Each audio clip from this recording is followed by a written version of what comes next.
TV KPM. Yap, masih lagi menyaksikan slot menengah atas bersama dengan saya Akmal Nazri. Baik, Cikgu Maizura, kali ini Cikgu nak kongsikan apa pula bersama dengan murid-murid? Silakan. Okey, untuk segmen kali ini ya, cikgu akan terangkan tentang penghasilan karya adaptasi, iaitu daripada cerpen 000 itu kita akan hasilkan sebuah sajak. Okey. Jadi sebelum kita tengok sajak yang terhasil itu, kita tengok dulu teknik-teknik untuk menghasilkan karya adaptasi. Okey. Jadi apakah dia maksud adaptasi? Adalah penyesuaian dengan keadaan yang baharu atau berbeza. Ia merupakan satu proses penterjemahan daripada satu genre kepada genre yang sama atau yang lain. Sama ada kita nak hasilkan cerpen kepada cerpen ataupun cerpen kepada pantun, cerpen kepada syair, cerpen kepada sajak. Mana-mana satulah. Jadi itu yang dinamakan genre yang sama ataupun genre yang berbeza. Jadi kita tengok teknik yang pertama, ya, kita fokus kepada bagaimana nak menghasilkan cerpen kepada sajak. Daripada cerpen 000 tadilah. Okey. Yang pertama kita mesti merangka idea. Ya, itu sangat penting. Sebab apa? Sebab daripada hasil inilah akan menjadi idea utama dalam penulisan adaptasi tersebut. Okey. Dan juga sebagai panduan untuk membina frasa ataupun perkataan. Sebab dalam karya kita yang kita adaptasi tu, contohnya sajak tu, kita nak hasilkan perkataan-perkataan ataupun frasa-frasa yang puitis. Jadi dekat sinilah kita main peranan bagaimana kita nak rangka idea. Okey. Dan juga yang ketiga, kita ingin memastikan supaya penulisan kita tidak tersasar. Tak lari daripada tema asal dan juga jalan cerita yang asal daripada cerpen tersebut. Itu sangat penting sebab kita memang kena kekalkan tema dan juga jalan cerita. Nanti kan kalau tak ada kerangka tu kita tak ada panduan. Okey. Jadi kalau merujuk kepada rajah yang cikgu dah sediakan di sini, okey, dia bermula daripada pelukisan wajah Dul. Lepas tu pergi pada penampilan Dul. Seterusnya meneliti imej Dul dan pergi kepada penilaian personality Dul dan juga terus dapat karya yang dihasilkan iaitu 000 tu. Okey. Jadi kalau tengok dalam pada daripada kerangka ni akan ada 5 rangkap sajak. Satu idea utama akan mewakili macam ni pelukisan wajah Dul ni akan pelukisan wajah Dul ni dia akan dibina dalam satu rangkap. Berikutnya inilah penampilan Dul dan seterusnya. Jadi ada 5 rangkap lah kat sini kalau tengok gambaran asalnya. Ya, okey. Seterusnya, okey, cikgu akan beri satu je contoh, ya, iaitu menghuraikan idea. Ya, okey, pelukisan wajah Dul. Jadi kita ambil tiga perkara dalam wajah Dul, iaitu di rambutnya. Kita boleh gambarkan rambutnya yang gondrong dan kusut masai. Okey, lepas tu kita lukis lagi wajah Dul di telinga dia. Dia memakai subang dan juga hanya di sebelah telinga sahaja. Dan seterusnya kita turun kepada leher dia di mana dia memakai rantai yang berwarna-warni. Okey, jadi ini sebagai contoh untuk rangkap yang pertama. Okey. Dan seterusnya kita pergi kepada bagaimana kita nak memurnikan karya. Lepas kita dah buat kita dah buat pelukisan wajah tu, kita pun karya puisi kita tu mestilah ada memenuhi dengan ciri-ciri sajak itu. Iaitu kita kena murnikan karya kita dari segi bentuk dan juga gaya bahasa. Jadi kalau untuk puisi moden ataupun sajak, ya, rangkap yang kita bina kita tak ikat. Maknanya terpulang kepada murid untuk dia menghasilkan berapa rangkap sekalipun dalam karya dia. Okey, baris, perkataan, suku kata dan rima juga tidak terikat, bebas. Ikutlah dalam rangkap tu dia nak buat berapa baris sekalipun. Dalam setiap baris tu ada berapa perkataan, ada berapa suku kata, ya. Rima akhir pun bercampur-campur pun tak ada masalah. Sebab secara keseluruhan untuk pembinaan sajak bentuknya adalah bebas. Dan tidak terikat dengan puisi tradisional. Murid cikgu faham tak tentang bentuk ni? Faham? Okey, bagus. Alif Imran dah faham tu, siap angkat tangan gitu. Yang Sebab lain selalu angguk je. memang kami cikgu-cikgu memang sentiasa menekankan tentang aspek bentuk dalam karya. Sebab ini cukup penting kan? Ya, betul. Ya. Sangat penting. Okey. Betul tak Imran? Dia angguk lagi cikgu. Okey, dan seterusnya kita pergi kepada Gaya memurnikan karya dari sudut gaya bahasa. Sebab sajak mestilah berbentuk puitis kan. Jadi Betul. gaya bahasa dia tu mestilah yang indah-indah sahaja bahasa dia. Ya, ada asonansi, ada aliterasi, ya, iaitu pengulangan huruf vokal dan juga konsonan. Ada sinkop, singkatan perkataan. Kamu jadi mu. Aku jadi ku. Aku cinta padamu. Okey. Mu tu adalah singkop kepada kamu. Okey.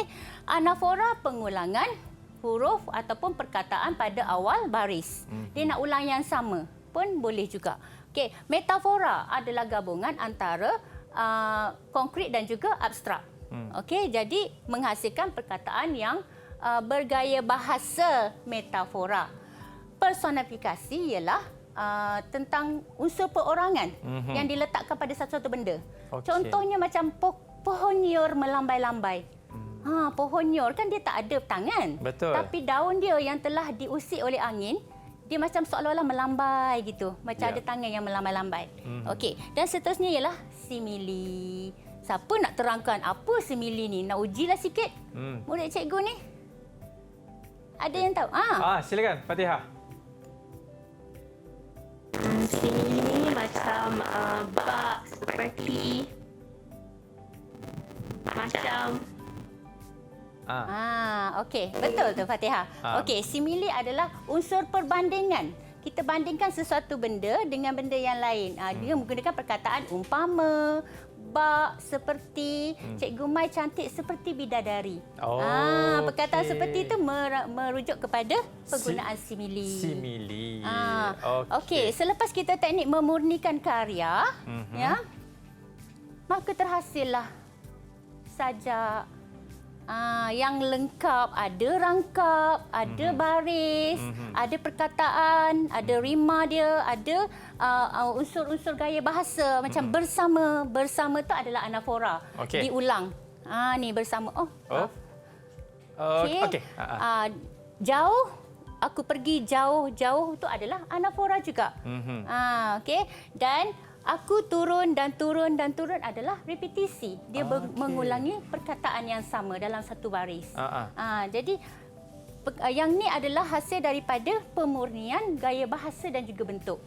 Okey, kita bukan buat 3 saja. Kita ada lagi sambungan kepada rangkap yang keempat, ya. Dan juga ini adalah yang cikgu petik daripada buku kompilasi adaptasi dan juga karya asli yang dihasilkan oleh JPN Negeri Kelantan. Yang telah dihasilkan oleh Nur Syafiah Hanum Muhammad Yusri dari SMK Badak, Bacok, Kelantan. Anak murid cikgu? Tak. Daripada sekolah di kejiranan kami. Kejiranan.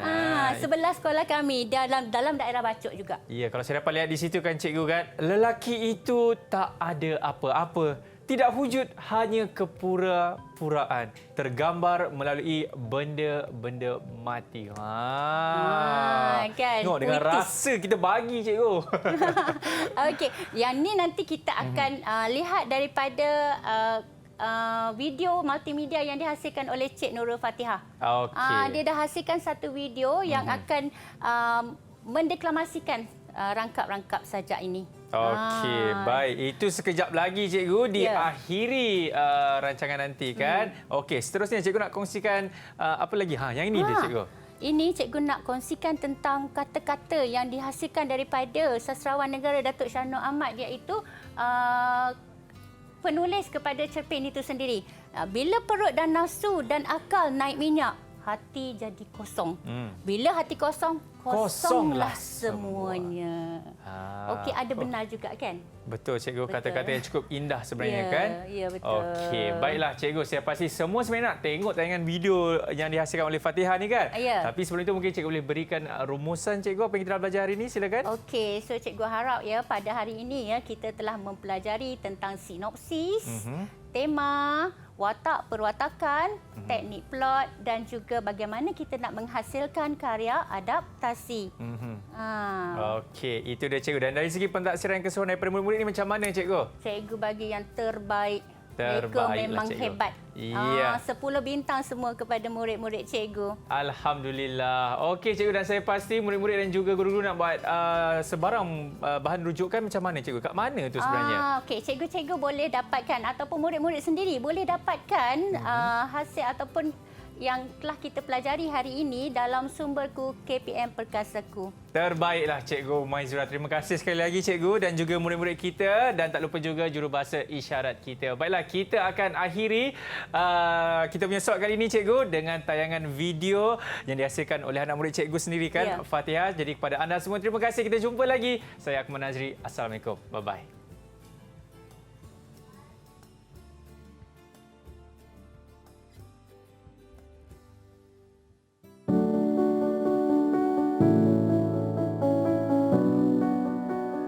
Kosong jiwa di balik tabir jasad. Permainan berjalan bermula dari rambut di kepala turun ke subang panjang berjela. Dalam garis dan warna menyentuh kertas yang dirasakan hanya kosong, tiada makna. Aku turun dan turun dan turun, menggaris warna bersama lagu, suara, irama dan nada. Bersama loncatan kukang, rantai gila, singlet robek, seluar koyak. Penyanyi terkenal yang samar harga dirinya. Jauh aku pergi, jauh dalam bayangan, jauh dalam garis dan warna. Tinggal hanya kekosongan. Lelaki itu tak ada apa-apa, tidak wujud, hanya kepura-puraan tergambar melalui benda-benda mati. Aku robek lukisanku, aku garis bulatan banyak. Mata setia menelan kreko, menanti bait bahasanya. Bertimbun kertas dibuang, dikeronyuk, lalu dipamerkan tulisannya. Kosong, kosong, kosong dan kosong. Nukilan Nur Syafiah Hanum, Muhammad Yusri, SMK Badak, Bacuk, Kelantan. Sekian, terima kasih.